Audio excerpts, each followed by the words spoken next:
দিনের পর দিন শুধু একটা প্রশ্ন ঘুরপাক খায় মনে। আমার অপরাধ কি? সন্তানদের মুখে হাসি ফোটাতে চেয়েছি, তাদের ভবিষ্যৎটা গড়ে দিতে চেয়েছি। সেই চাওয়াটা কি ভুল ছিল?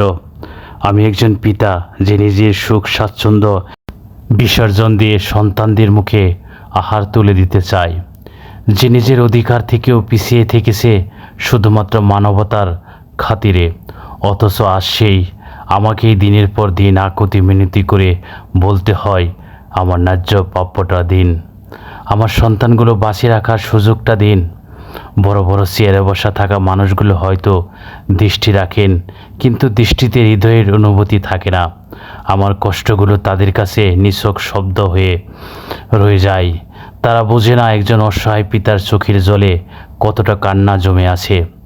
হয়তো কয়েকজন মহান প্রবাসী ভাই মাসে 2-1 দিন ভালোবাসার হাত বাড়ান, আল্লাহর তাদের উত্তম প্রতিদান দিন। কিন্তু বছরের বাকি 30 দিন 365 রাত আমি আমার সন্তানরা লড়াই করি ক্ষুধা, অভাব আর অবহেলার সাথে। একজন পিতার আরতি, একটি পরিবারের বেঁচে থাকার সংগ্রাম যদি আপনার হৃদয় ছুঁয়ে যায়, শেয়ার করে ছড়িয়ে দিন। যারা একবার বর্ষাকালের প্রকৃতি নিজের চোখে দেখেছেন তারা জানেন এই সৌন্দর্য চোখে দেখে বোঝানো যায় না, হৃদয়ে গেঁথে নিতে হয়। আজকের এই ভিডিওতে আপনারা দেখছেন সেই অপরূপ বর্ষা, বাংলার চিরচেনা রূপ, যা শহরের কোলাহল থেকে অনেক দূরে একেবারে প্রাণ ছুঁয়ে যায়। নীল আকাশে ভেসে বেড়ানো সাদা ধূসর মেঘগুলো এত নিচে নেমে এসেছে যেন হাত বাড়ালেই ছুঁয়ে ফেলা যায়। মাঝে মাঝে এক পশলা বৃষ্টি নেমে চারপাশে ছড়িয়ে দেয় শান্তির স্নিগ্ধতা।